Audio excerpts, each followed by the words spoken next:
नमस्कार, मैं हूं आपके साथ अनुष्का राय और आप देख रहे हैं रीडर्स फर्स्ट न्यूज। सही मायनों में बहुमुखी प्रतिभा के धनी रामचंद्र शर्मा किसी परिचय के मोहताज नहीं है।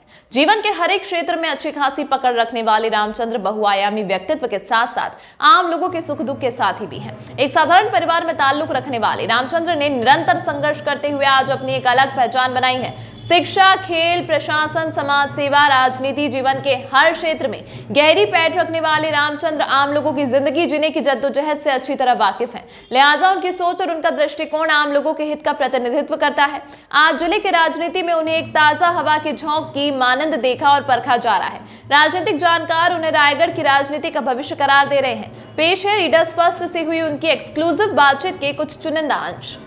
आज हमारे रूबरू कार्यक्रम में रायगढ़ शहर ही नहीं बल्कि रायगढ़ जिले के एक बहुमुखी प्रतिभा संपन्न व्यक्ति हमारे साथ मौजूद हैं, श्री रामचंद्र शर्मा जी। जीवन का कोई भी ऐसा क्षेत्र नहीं बचा है जिसमें इनकी दखलंदाजी ना हो। इनकी पकड़ शिक्षा, खेल, राजनीति, सामाजिक सेवा, प्रशासन सभी क्षेत्रों में बराबर है। आइए हम इनसे मिलते हैं और जानते हैं इनके बारे में। सर, हमारे चैनल में आपका बहुत बहुत स्वागत है। हमारे दर्शक आपकी पारिवारिक पृष्ठभूमि और शिक्षा दीक्षा के बारे में जानना चाहेंगे।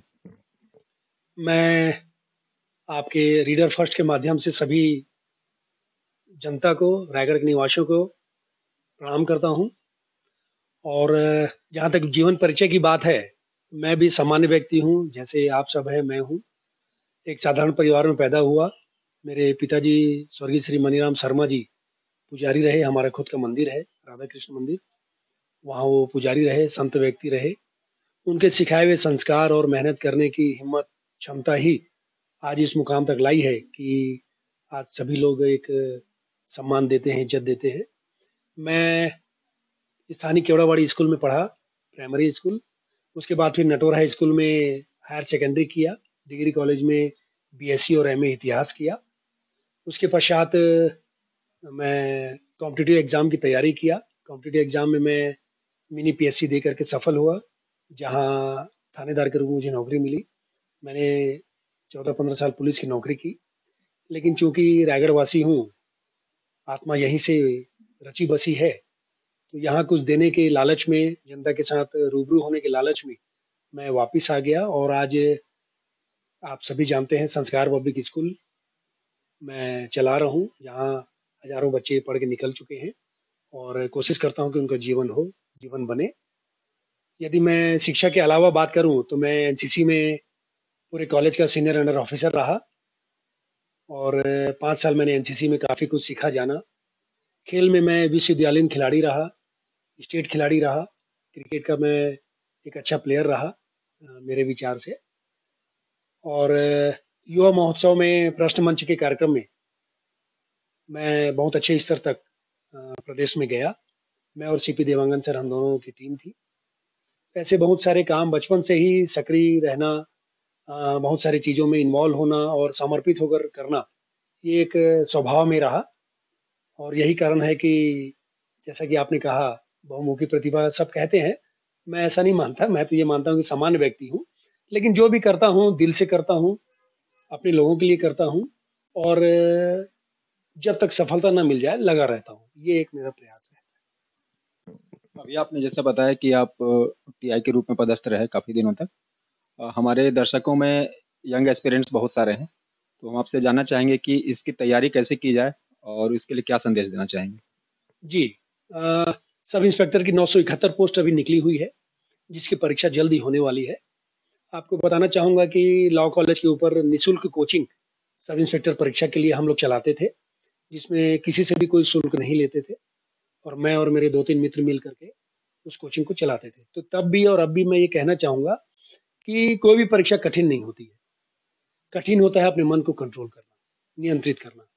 यदि आप कुछ बनना चाहते हैं तो मेरा ये मानना है कि आपको तकनीक पता होनी चाहिए, कौन-कौन सी किताबें उपयोग करनी है वो पता होनी चाहिए, किसी गाइड से आपको कैसी तैयारी करनी है ये जानना चाहिए। और इस सब से बढ़ कर के आपके अंदर मेहनत और आत्मविश्वास ज़बरदस्त होना चाहिए, मेहनत करने की क्षमता। और यदि आप मेहनत करेंगे तो आपका आत्मविश्वास बिल्कुल ऊँचाई पे रहेगा। तो आप सभी को शानदार प्रयास करना चाहिए। समाचार पत्र पढ़ना चाहिए, प्रतियोगिता दर्पण पढ़ना चाहिए और आप पढ़ने के बाद जो अनसॉल्व्ड पेपर आते हैं, उनको हल करना चाहिए। क्योंकि उनको हल करने से आपको ये समझ में आता है कि वास्तव में कहाँ पर छूट रहा है, कहाँ पर कुछ कमी है और आप जब तक अपनी कमियाँ दूर नहीं करेंगे, तब तक आप उस पद पे नहीं पहुँच पाएँगे। तो आपको बिल्कुल तैयारी करनी चाहिए और यदि आपको लगता है कि कुछ और जानना है, समझना है, तो मैं रीडर्स फर्स्ट को धन्यवाद देना चाहूँगा कि उन्होंने मुझे इस प्रश्न को पूछा और आपके समक्ष ये बात रखने का मौका मिला। इसके बाद भी कभी आपको लगे कि ज़रूरत है, कुछ और जानना है, तो आप मुझसे व्यक्तिगत रूप से मिल कर के भी जान सकते ये आपका बड़प्पन है कि आप अपने बहुमुखी प्रतिभा को स्वीकार नहीं कर रहे हैं, लेकिन हम जानते हैं और हमारे दर्शक भी जानते हैं। जीवन के हर एक क्षेत्र पर आपकी इतनी तगड़ी पकड़ है। हम आपसे ये जानना चाहेंगे कि आप टाइम मैनेजमेंट कैसे करते हैं सभी क्षेत्रों के लिए? हैं। जी, जी, जी। एक बार ये सवाल मुझसे पूछा गया था जब मैं एक मोटिवेशनल स्पीच की क्लास ले रहा था। मोटिवेशनल क्लास भी मैं लेता हूँ बच्चों के लिए। उसमें मुझसे पूछा गया टाइम मैनेजमेंट कैसे करते हैं? तो मुझे रतन टाटा की एक बात याद आती है। रतन टाटा जी कहते हैं कि भाई वो बहुत सारे काम करते हैं। तो उनसे पूछा गया आप कैसे करते हैं? तो उन्होंने बताया कि मैं जो भी काम करता हूँ उसके बारे में मुझे पूर्ण नॉलेज है, संपूर्ण ज्ञान है। लेकिन चूँकि अब मेरे काम फैल चुके हैं, 7-8 चीज़ें चल रही हैं, अलग-अलग कंपनी चल रही हैं, तो मैं सबके लिए योग्य व्यक्ति खोज करके वहाँ पर मैंने बैठाया हुआ है, जो उस काम को करते हैं और कोई दिक्कत आती है, तो मैं उनको सहयोग करता हूँ। वैसे मेरे साथ भी है कि चाहे समाचार पत्र हो, चाहे स्कूल हो, चाहे सामाजिक क्षेत्र में हो, चाहे खेल हो, योग्य व्यक्तियों की टीम मेरे पास है, अच्छे खिलाड़ियों की टीम मेरे पास है और मुझे जो भी चीज़ें मैं कर रहा हूँ, उसके बारे में मुझे नॉलेज है। तो जब भी कोई दिक्कत आती है, कोई बात आती है, तो मैं वहाँ पर मौजूद रह के उस समस्या का निदान करता हूँ और कुछ समय यहाँ, कुछ समय यहाँ ऐसा करके पूरा मैनेज करता हूँ। बाकी सब आप लोगों की दुआ है कि कर पाता हूँ।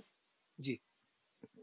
आपकी फ़िटनेस की हमेशा चर्चा होती रहती है और आप इतने व्यस्त रहते हुए भी एकदम फ़िट हैं, शारीरिक रूप से, मानसिक रूप से। तो हमारे दर्शक आपसे ये जानना चाहेंगे कि आपकी फ़िटनेस का राज क्या है? आप सभी जानते हैं कि कहा जाता है हेल्थ इज़ वेल्थ।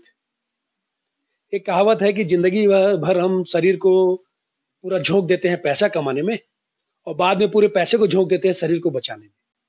तो मैं आप सबसे निवेदन करूँगा रीडर फर्स्ट के माध्यम से कि शरीर को साथ लेकर के चलें और मैं शुरू से खिलाड़ी रहा हूँ, पुलिस में भी रहा, एनसीसी में भी रहा, तो शारीरिक मेहनत लगातार होती थी। जितना आप शरीर को तपाएँगे, उतना वो सोना बनेगा, उतना उछलेगा। तो मैं अभी भी खेल से जुड़ा हुआ हूँ। कभी स्टेडियम जा कर के, कभी खेल के मैदान में और कभी जॉगिंग करके शरीर को स्वस्थ रखने की कोशिश करता हूँ और मैं निवेदन करता हूँ आप सबसे, बोलते हैं कि शरीर है तो सब कुछ है। चले जाने के बाद बहुत दिक्कत होती है। तो शरीर को जाने मत दीजिए। जब तक हैं दुनिया में स्वस्थ रहें, प्रसन्न रहें, मस्त रहें और उसके लिए शारीरिक मेहनत करें, मानसिक मेहनत भी करें। यही मेरा आपसे सलाह है। आप रायगढ़ जिले में खेल के एक बड़े प्रशासक के रूप में हैं और जब से आपने रायगढ़ जिले की क्रिकेट की कमान सँभाली है, तब से वो लगातार उन्नति के पथ पर है। तो हम आपसे जानना चाहेंगे कि रायगढ़ में क्रिकेट का भविष्य कैसा रहेगा? जी, जब मैं वापस आया था पुलिस की नौकरी से, तो मुझे अ, जिला क्रिकेट संघ के सचिव के रूप में मौका मिला काम करने का और अभी तक मैं लगातार कर रहा हूँ। मैंने देखा कि संसाधनों की कमी थी, क्लब और कोचिंग की कमी थी, बच्चों में मोटिवेशन की कमी थी। लेकिन धीरे-धीरे हमने प्रयास किया, मैंने और संतोष पांडे मेरे साथी हैं, जो हमारे अध्यक्ष हैं। हम दोनों ने मिल कर के प्रयास किया कि जिला क्रिकेट संघ को ऊँचाई पर ले जाएँ, बेहतर करने का प्रयास करें। हमने 2-3 क्लब जो चल रहे थे, उनसे बात की, उनको थोड़ी मदद की। उसके बाद हमने खुद भी अपना क्लब खोला, घरघोड़ा में भी क्लब चल रहा है। ऐसे 4-5 क्लब अब रायगढ़ में हो गए हैं। रायगढ़ के रवि सिंह, सचिन चौहान अच्छे स्तर पर खेल चुके हैं। आलोक कुमार और नए जो बच्चे हैं, वे भी आगे धीरे-धीरे जा रहे हैं। हमारा यही प्रयास रहता है, पहले जब हम खेलते थे, आपको बताना चाहूँगा कि हम ट्रक के बोनट में बैठ कर के खेलने जाते थे। सुविधा की ज़बरदस्त कमी थी, लेकिन आज भगवान ने कुछ सक्षम बना दिया है। कुछ हमारे छत्तीसगढ़ स्टेट क्रिकेट संघ के द्वारा मदद मिलती है। इन सब के माध्यम से हम प्रयास करते हैं कि खेल और बेहतर हो। 3-4 मैदान हो गए हैं, पिच हो गई है, टर्फ विकेट हो गया है, पहले टर्फ विकेट नहीं था। ऐसा पूरा प्रयास सामूहिक रूप से हम कर रहे हैं और हमारे कई क्लब के साथी भी ऐसा प्रयास कर रहे हैं। तो यही एक कोशिश है। जहाँ तक आपने भविष्य की बात की, मैं उम्मीद करता हूँ कि अब क्लब धीरे-धीरे डेवलप हो रहे हैं और बच्चे केवल एक ही लड़का अभी रणजी में गया है, लेकिन मैं उम्मीद करता हूँ आने वाले समय में हमेशा रणजी टीम में हमारे 2-3 सदस्य मौजूद रहें, ऐसा हमारा प्रयास है और उम्मीद भी है। शिक्षा के क्षेत्र में रायगढ़ जिले में बल्कि प्रदेश में संस्कार स्कूल एक बड़ा नाम हो गया है आज की डेट में। इसके पीछे आपकी क्या रणनीति रही और उसको कैसे आपने एस्टेब्लिश किया? रणनीति तो शिक्षा में आप नहीं बना सकते। एक ही चीज़ है कि समर्पण भाव से बच्चों के लिए काम करते हैं। कोशिश करते हैं कि ऐसे-ऐसे इवेंट कराएँ, ऐसे शिक्षा की टेक्निक डेवलप करें, जिससे बच्चों को कुछ सीखने का मौका मिले। मैं खुद भी मोटिवेशनल क्लास लेता हूँ और मैं बच्चों को बताता हूँ कि बेटा, कोई भी क्रांति की शुरुआत, किसी भी सफलता की शुरुआत आपके मस्तिष्क से होती है। आपको पूरा प्रयास करना चाहिए कि आप जो भी बनना चाहते हैं, उसके बारे में सोचें, विचार करें, निर्णय लें और निर्णय लेने के बाद उसमें अपने आप को झोंक दें। यही हम प्रयास करते हैं। मैं एक माहौल बनाने की कोशिश करता हूँ संस्कार पब्लिक स्कूल में, कि बच्चे खेलें तो शानदार खेलें, पढ़ें तो शानदार पढ़ें, डिबेट में हिस्सा लें तो शानदार लें। और एक विशेष बात मैं बताना चाहूँगा हमारी असेंबली की, मैं रोज़ सुबह 7 बजे स्कूल पहुँच जाता हूँ। असेंबली में क्लास 1 से लेकर के क्लास 12 तक के बच्चे मंच पर आते हैं, किसी भी विषय पर बोलते हैं और आप हमारे क्लास 1-2 के बच्चों को खड़े कर लीजिए और हज़ार लोगों के सामने बोलिए कि बेटा कुछ कहना है, तो आपके सामने कह देंगे, डरेंगे नहीं। ये आत्मविश्वास लाने के प्रयास हम करते हैं और इसमें काफ़ी हद तक सफल भी हुए हैं। बाकी तो आप लोग की सबकी दुआ है कि आज मुझे बताने का मौका मिल रहा है रीडर फर्स्ट के माध्यम से कि स्कूल शानदार चल रही है और आप सबकी मदद मिलती रहती है। इसके लिए मैं पूरी जनता को, रायगढ़ वासियों को भी धन्यवाद देना आप सामाजिक क्षेत्र में काफ़ी सक्रिय रहे हैं। विप्र फाउंडेशन के आप प्रदेश अध्यक्ष हैं और इसके क्रियाकलापों के बारे में हमारे दर्शकों को जानकारी दें। विप्र फाउंडेशन वैसे तो विप्र समाज की संस्था है, प्रदेश स्तर पे, राष्ट्रीय स्तर पे, लेकिन इसकी एक खासियत है कि वो सर्व समाज के लिए काम करता है, सर्व समाज के लिए मेहनत करता है। जैसे हम लोगों ने कंप्यूटर की ट्रेनिंग दिलवाई, सिलाई मशीन की ट्रेनिंग दिलवाई या कोई भी सामाजिक कार्यक्रम करवाया, तो पूरे समाज को लेकर के साथ में चले। तो हमारा एक प्रयास रहता है कि सर्व समाज को लेकर के चलें और बच्चों को शिक्षा के क्षेत्र में, खेल के क्षेत्र में, सामाजिक क्षेत्र में, संस्कृति के क्षेत्र में भारतीय संस्कृति को बनाए रखने के लिए, सर्व समाज के हित को बनाए रखने के लिए, अनेकता में एकता भारत की विशेषता, इसको बनाए रखने के लिए विप्र फाउंडेशन काम करता है। मुझे प्रदेश अध्यक्ष का दायित्व माननीय सत्यनारायण शर्मा जी, माननीय सुशील ओझा जी, माननीय चरण शर्मा जी के द्वारा दिया गया है। मैं उनका आभारी हूँ। मुझे मौका मिला इस क्षेत्र में काम करने का और मैं कोशिश करता हूँ कि प्रदेश में तो ज़रूर करें, लेकिन साथ ही रायगढ़ के सभी क्षेत्रों में विप्र फाउंडेशन अच्छा काम करे, मेहनत करे और जो लोग कुछ बनना चाहते हैं, करना चाहते हैं, उनको मदद करें। यही हमारा विप्र फाउंडेशन के माध्यम से प्रयास रहता है। एक अंतिम सवाल, आज रायगढ़ की राजनीति में आपका नाम संभावित विधायकों के रूप में लिया जा रहा है। तो हम आपसे जानना चाहेंगे कि 2 बड़ी-बड़ी पार्टियों के होते हुए भी आप अगर एज़ ए फ्रेश आपको मौका मिलता है या आप खड़े होते हैं या पार्टियों की ओर से खड़े होते हैं, तो रायगढ़ के लिए नया क्या करेंगे? रायगढ़ के विकास के लिए आपका एजेंडा क्या रहेगा? सबसे पहले तो मैं रीडर फर्स्ट का धन्यवाद देता हूँ, उन्होंने मुझे इस लायक समझा। लेकिन मैं ऐसा नहीं मानता हूँ कि मैं इतने बड़े पद के लिए अभी सोच रहा हूँ या विचार कर रहा हूँ। हाँ, ये बात ज़रूर है कि यदि आप लोग की दुआ से या मुझे कहीं ऐसा मौका मिलता है, तो पार्टी तो कोई तय नहीं है, आगे क्या होगा कोई नहीं जानता, माथे में क्या लिखा है, राजनीति संभावनाओं का खेल है। लेकिन इतना मैं ज़रूर समझता हूँ कि रायगढ़ जो प्रदूषण से विकृत हो चुका है, रायगढ़ में जो सड़कों की परेशानी है, रायगढ़ में जो युवाओं को शिक्षा का एक माहौल नहीं मिल रहा है, नए-नए इंस्टीट्यूट आ रहे हैं लेकिन फिर भी माहौल नहीं है। खेल को बहुत आगे बढ़ाया जा सकता है लेकिन अभी बढ़ा हुआ नहीं है। बहुत सारे सामाजिक क्षेत्रों में, बहुत सारे ग्रामीण क्षेत्रों में ऐसे काम किए जा सकते हैं जिससे ग्रामीण अर्थव्यवस्था मजबूत हो, लोगों को विकसित करने का मौका मिले, बच्चों को आगे बढ़ने का मौका मिले, रोज़गार के संसाधन मिले। बहुत सारे उद्योग यहाँ पर हैं। आप देखिए, मैं किसी उद्योग की आलोचना नहीं करूँगा, लेकिन मैं एक बात कहना चाहता हूँ कि यहाँ 100 से ज़्यादा उद्योग हैं। यदि रायगढ़ कलेक्टर महोदय, रायगढ़ प्रशासन, रायगढ़ के मंत्री और विधायक यदि बैठ कर के निर्णय ले लें कि केवल एक उद्योग 10 बच्चों को, जो योग्य बच्चे हैं, उनके उद्योग से संबंधित हैं, यदि आत्मसात कर लेता है, नौकरी दे देता है, तो आप देखिए कि 1000 बच्चों को नौकरी मिल जाएगी। और यदि ये नियम बना दिया जाए कि काबिल हो, मैं नहीं बोलता कि आप किसी को भी रख लीजिए, लेकिन आप यदि इंजीनियर रख रहे हैं तो रायगढ़ में इंजीनियर हैं, आप नर्स रख रहे हैं तो रायगढ़ में नर्स हैं, आप यदि एमबीए होल्डर रख रहे हैं, आईटीआई होल्डर रख रहे हैं तो रायगढ़ में हैं। स्थानीय उद्योग को हमेशा स्थानीय लोगों को ही मौका देना चाहिए और ये मैंने कई राज्यों में देखा है। तो यहाँ पर ऐसा क्यों नहीं है? मुझे थोड़ा इस बात का अफ़सोस होता है और मुझे लगता है कि यदि कभी ऐसा मौका आया कि मैं नीति नियंता के रूप में रायगढ़ में बैठने का मौका मिला, सँभालने का मौका मिला, तो मैं जानता हूँ, मैं अपने आप को भी जानता हूँ, मैं इन सब के लिए लड़ाई लड़ूँगा और बिना जनता का हित किए, किसी की बात को हम मानेंगे नहीं और ऐसा होना चाहिए। दूसरा प्रदूषण के बारे में है, ईएसपी लगी है लेकिन चलता नहीं है, पर्यावरण विभाग है लेकिन उदासीन है।